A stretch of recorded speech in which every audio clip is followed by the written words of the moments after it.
Okay, this is analysis of Matthew chapter 20, and a key concept in this chapter is the self, right? And don't let the self gain ascendancy within you, right? Don't be all full of yourself. And a word I want to discuss before we start is Hades, right? Which means self-willed, right? It means self-pleasing. It comes from the word autos, which is self, right? Combined with hedonime, which is, like hedonism. It's pleasing. So self-pleasing. Denotes one who's dominated by self-interest and inconsiderate of others. This is largely humanity. Arrogantly assertion of his own will, self-will. Self-love, selfish. Synonym is narcissism, self-love, an emotional interest in and admiration for yourself. Self-love that shuts out everyone else.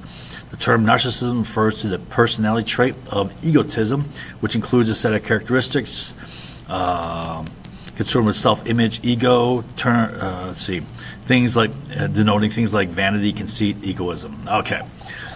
All right, so I'll read the whole chapter, then we'll go back and discuss it section by section. For the kingdom of heaven is like a landowner who went out early in the morning to hire laborers for his vineyard. And when he had agreed with the laborers for a denarius for the day, he sent them into the vineyard. And he went out about the third hour and saw others standing idle in the marketplace. And those he said, "You too go into the vineyard, and whatever is right I will give you." And so he went. Again, he went out about the 6th hour and 9th hour and did the same thing. And about the 11th hour, he went out and found others standing, and he said to them, "Why have you been standing here idle all day long?" They said to him, "Because no one hired us." And he said to them, "You too go into the vineyard." And when evening had come, the owner of the vineyard said to his foreman, "Call the laborers and pay them their wages, beginning with the last group first." And when those hired called about the 11th hour came, each one received a denarius. And when those hired first came, they thought that they should receive more, and they also received the one denarius. And when they received it, they grumbled at the landowner, saying, "These last men have worked only 1 hour, and you have made equal to us who have borne the burden and the scorching heat of the day." But he answered and said to one of them, "Friend, I'm doing you no wrong. Did you not agree with me for a denarius? Take what is yours and go your way. But I wish to give the last man the same as you. Is it not lawful for me to do what I wish with what is my own? Is your eye envious because I am generous? Thus the last shall be first, and the first shall be last." Right.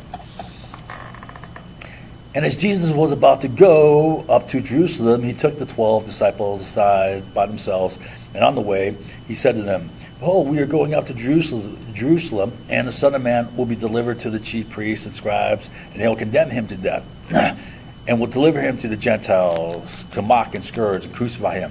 And on the third day he will be raised up."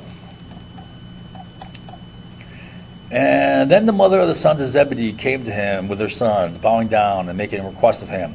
And he said to her, "What do you wish?" She said to him, "Command that in your kingdom these 2 sons of mine may sit, one on your right and one on your left." But Jesus answered and said, "You do not know what you are asking for. Are you able to drink the cup that I am about to drink?" They said to him, "We are able." And he said to them, "My cup you shall drink, but to sit on my right hand and on my left, this is not mine to give, but it is for those for whom it has been prepared by my Father." And hearing this, the 10 became indignant with the 2 brothers. But Jesus called them to himself and said, "You know that the rulers of the Gentiles lord it over them, and their greatest men exercise authority over them. It is not so among you, but whoever wishes to be great among you shall be your servant. Whoever wishes to be first among you shall be your slave. Just as the Son of Man did not come to be served, but to serve, and to give his life as a ransom for many." And they were going out from Jericho. A great multitude followed him. And behold, 2 blind men sitting on the road, hearing that Jesus was passing by, cried out, saying, Lord, have mercy on us, son of David. And the multitude sternly told them to be quiet, but they cried out all the more, saying, Lord, have mercy on us, son of David. And Jesus stopped and called them and said, What do you want me to do for you? And they said to him, Lord, we want our eyes to be opened. And moved with compassion, Jesus touched their eyes. Immediately they regained their sight and followed him.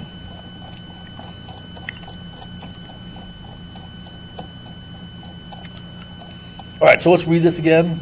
For the kingdom of heaven is like a landowner who went out early in the morning to hire laborers for the vineyard. And when he had agreed with the laborers for denarius for the day, he sent them into his vineyard. And he went about the third hour and saw others standing idle in the marketplace. And to those he said, You too go into the vineyard, and whatever is right I will give you. And so they went. And he went about the sixth and ninth hour and did the same. And about the 11th hour he went out and found others standing, and said to them, Why you been standing here idle all day long? And they said to him, Because no one hired us. He said to them, You too go into the vineyard. And when the evening had come, the owner of the vineyard said to his foreman, Call the laborers and pay them their wages, beginning with the last group first. And when those who hired, called about the 11th hour came, he each one received a denarius. And when those hired called first came, they thought that they would receive more, and they also received the one denarius. And when they received it, they grumbled at the landowner, saying, These last men have worked only 1 hour, and you made them equal to us, who have borne the burden and the scorching heat of the day. But he answered and said to one of them, Friend, am I doing you wrong? Didn't you not agree with me for a denarius? Take what is yours and go your way. But I wish to give to the last man the same as you. Is it not lawful for me to do what I wish with what is my own? Or is your eye envious because I am generous? Thus the last shall be first, and the first shall be last. All right, so the vineyard, I think, is working in God's field of labor, which is making disciples of all nations. Okay, I believe there are two valid ways of looking at this passage. The first focuses on the 11th hour, in the sense, for example, that it doesn't matter how long you've been a Christian or how much you've done for God, right? What matters ultimately is that you come back to God, for that is the ultimate goal. And in fact, it may please God even more when the person who comes at the 11th hour, at the last minute, who is a prodigal son, the one who is set on a path towards destruction, right? In the very last minute, he makes a change and is saved, right? That pleases God, right? That can please God even more. He's like the lost sheep, that went astray and it would have died alone, trapped in a pit if it weren't saved. All right. All right. So the bottom line is, all these guys, it doesn't matter how much you work in this world, right? Doing God's work. All right. What matters is that you come back to God, because that's the ultimate goal, and that's the ultimate reward. So the denarius is the same for everyone. The goal and the reward is to come back to God, right? It's one and the same. All right, so anyone who comes back to God gets the same thing. Although I have here John 13 and Revelations 2 and 3, and I don't know for sure, but there could be different rewards in heaven. You don't want to seek reward in this world, all right? You want to seek reward in heaven, and the key, the bottom line is coming back to God. That's the goal, and that's a great reward.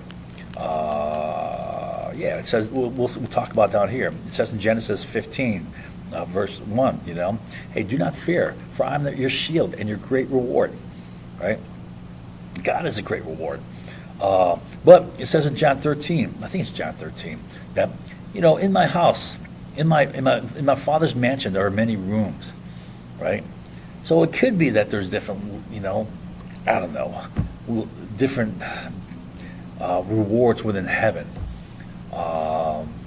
And Jesus talks about it in Revelations 2 and 3, right? Where, the ultimate reward for overcoming the world is to sit beside Jesus Christ, in heaven. Anyways, the second deals with self and the self-lust for things to please itself. That's the key to the self. The self always wants things to please itself. But what type of things does the self want? Well, the self wants justice, equality, fair compensation. These don't seem that bad. The self wants more money, material luxuries, status, position, rank, power, right? Jesus teaches to seek none of these, including justice, equality, fairness. Oswald Chambers says, don't seek justice for yourself, but never cease to give it, right? If you are to seek justice, equality, fair compensation, seek it for others, right? Jesus teaches not to seek these, for their pursuit only feeds into the nasty self, which must die.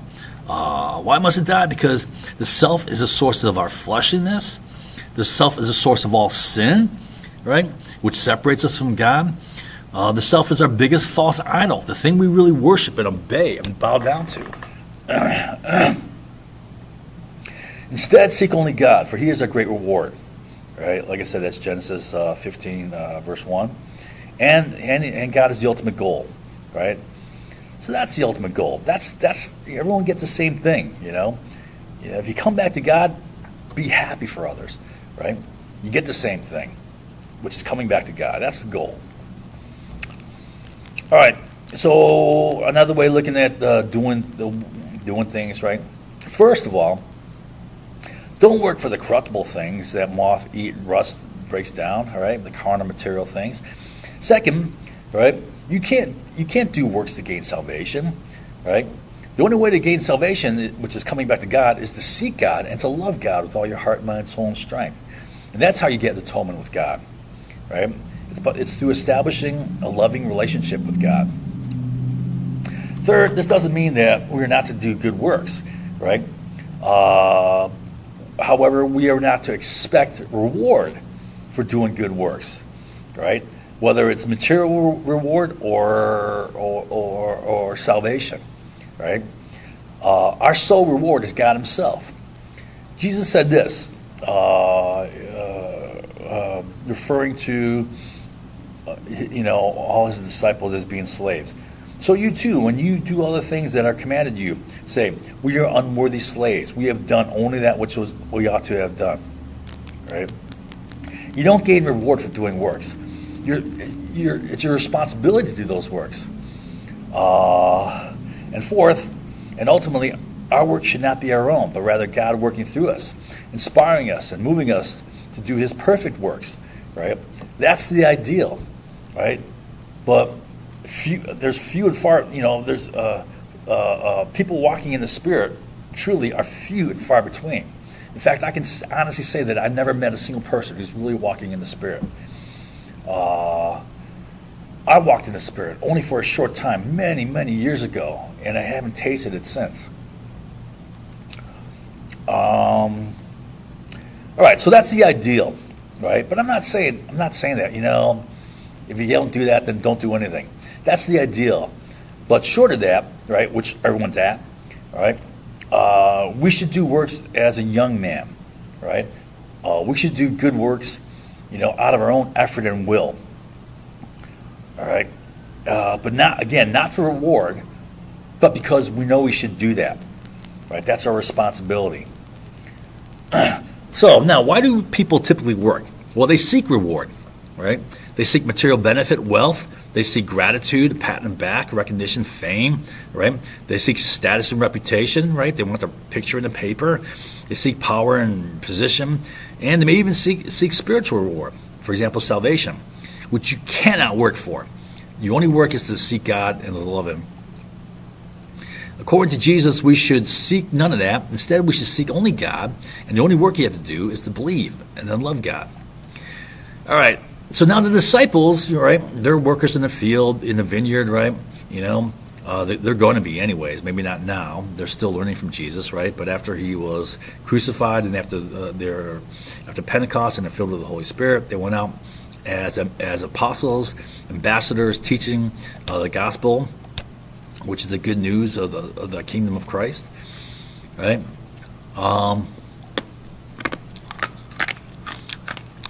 So the disciples were not seeking material benefit. In fact, they gave that all up, right? But they were still stuck on ego, status, rank, right? They argued amongst each other who was the greatest.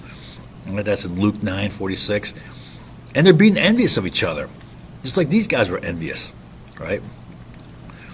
All right, this word envy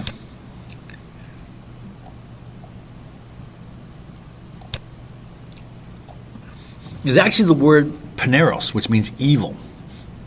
And there's two words for evil. There's kakos and there's paneros. Paneros is the worst, right? Kakos is your evil in and of yourself, right? Paneros is that, right? You do evil, right? But it's an evil which is not just evil in itself, but it's also corrupting, right? And harmful of others. All right? So it's not good. All right, Jesus had been telling his disciples all along that they have to, 1, deny the self. 2, become like children in terms of humility. We just learned about these. And 3, don't seek to be first in this world. All right? So later in this chapter, Jesus says these sort of things, right? Don't seek to be great in the conventional worldly way. You know how most people seek to be great, right? He said, the greatest among you has the least self, the most humble. The greatest among you is the greatest servant. The greatest among you sacrifices the most, not for self, but for God and for what is right and true and good and noble, right? You sacrifice for that, right? Do people tend to do that? No, they cut corners, right? And they worm their way out of this or that, and and they bend in whatever. Okay, so then verse 17, and as Jesus was about to go up to Jerusalem, he took the 12 disciples aside by themselves, and on the way he said to them, behold, we are going up to Jerusalem. Okay, this is his last trip to Jerusalem. And the Son of Man will be delivered to the chief priests and scribes, and they will condemn him to death, and will deliver him to the Gentiles to mock and scourge and to crucify him. And on the third day he'll be raised up. So how this fits in here is, right, Jesus is showing his disciples that how he will be last in this world, right? He's not going to be first in this world. He's going to get killed. He's going to be tortured and suffer. He's going to be made lowest. He will be hunted and persecuted, right, by the Pharisees. In fact, they've been hunting and persecuting him all along. They've been like coming up to him, trying to trap him and corner him. He'll be humiliated, mocked, ridiculed. He will be scourged into a torn, bloody mound of flesh. I mean, he was just ripped up. And then he's hung on the cross, naked, right, to suffer slow and excruciating death while being mocked some more, right? But Jesus, he overcame the world, and he prayed for those who mocked him on the cross. He was made fully flesh, but yet he overcame his flesh to become perfect. As was talked about in Matthew chapter 5. Remember, pray for your enemies. Bless those who curse you, right? Do good to those who, despitefully use you and harm you. So the key is, Jesus was last in this world, but his reward was the greatest in heaven. And you can say his reward was greatest in that, he saved the whole world with his sacrifice. Okay. He allowed for atonement with God. All right, so this is a continuation of the whole ego self thing, right? The disciples were, we gave up everything for you. We're poor, right? Well, no, you didn't give up everything. You're still full of your ego and flesh. Then the mother of the sons of Zebedee came to him with her sons, bowing down and making request of him. And he said to her, what do you wish? She said to him, command that in your kingdom these 2 sons of mine may sit, one on your right and one on your left. But Jesus answered and said to them, you do not know what you're asking. Are you able to drink of the cup that I'm about to drink? They said to him, yeah, we are able. And that is true. He says here, my cup you shall drink of, right? Which is true. All the disciples went through very bad things. In fact, all the disciples, except for John, were martyred. But to sit on my right hand and on my left, this is not mine to give, but it is for those to whom it has been prepared by my Father. Right? And hearing this, the 10 became indignant. Why indignant? Because they're full of self, they're full of envy, right? Pride and envy, jealousy. They became indignant with the two brothers. But Jesus called them to himself and said, "You know that the rulers of the Gentiles lord it over them, and their great men exercise authority over them. It is not so among you, but whoever wishes to become great among you shall be your servant, and whoever wishes to be first among you shall be your slave. Just as the Son of Man did not come to be served, but to serve, and to give his life as a ransom for many." Okay, so the sons of Zebedee, the two of them, they were John and James, two brothers, right? And I'm not sure what the mother meant by your kingdom. I don't know. She could have been thinking of an earthly kingdom, and probably chances are she was, right? Thinking, okay, he's going to be the leader here in this world, right? I have my, and she's selfish. She wants her sons to, sit on the right hand, right? For example, an earthly kingdom or a heavenly kingdom. But it's pretty clear that she selfishly wanted something special, some greatness for her children, right? I mean, that's typical of a parent, especially a mother, to want something, better for their kids, right? But again, it's still selfish, right? The cup he had to drink was the utmost humiliation and suffering, and then death that he had to go through, right? To be sacrificed for the salvation of many. Hearing that the mother of John and James sought something greedy for them, right? The disciples became indignant because they're no less greedy, because they're no less full of self, right? So this is nasty. This is the same thing as that envy up there, right?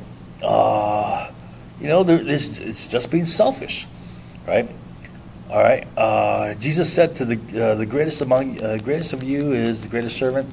The greatest of you sacrifices the most, for he came to sacrifice his push, right? So that when it says life there, that's the push, right? As a ransom for many. So he sacrificed his will, right? His self, his body, to pay for the salvation of all, so we can all come back to God and have a chance at his true life, which is Zoe.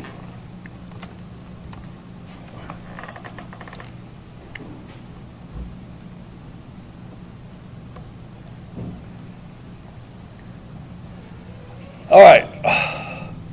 So the last verses are about the two blind guys, right? And they were literally blind, and in all cases, what Jesus did in the physical, in the literal, was meant to point towards the spiritual, right? Recall that the devil does the exact opposite. Recall that the devil, one, is the ruler of this world, right? Right. Two, he's the father of all lies and tries to separate us from God. Okay, he's the father of lies, right? To do so, one of the methods of the devil, one of his chief methods, is to shift focus away from the spiritual and onto this world, the corruptible material, right? For example, he often took scripture with spiritual meaning and twisted it into a literal, physical, carnal meaning. Right? Jesus did the exact opposite, always pointing toward the spiritual. In fact, he did the exact opposite in the sense that he used parables, of which he used simple physical examples which we can understand and relate to, right? And use them to point toward the spiritual world, to paint a portrait of what the spiritual world is all about, and what the goal of the spiritual world is, right? And thereby opening our understanding of the spiritual world. Now, far more important than literal physical sight, which these guys are blind, right, is spiritual sight. And that is what Jesus Christ is doing with his lessons of, being first and last, which is about the humility required to put God first and to approach God, right? We have to humble ourselves, deny ourselves, right? And really the best way to deny yourself is to just focus on God and love God with all your heart, mind, soul, and strength. That's the best way of doing it. Best way to deny yourself is to love God with all your heart.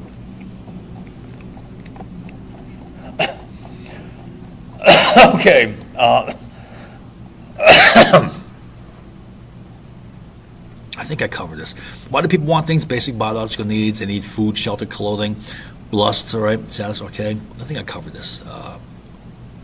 Yeah, okay, I covered this. Okay, that's it for Matthew chapter 20. Again, it's all about, even though you may not want worldly things, if you still have pride, ego, you want status, well, you're still full of self.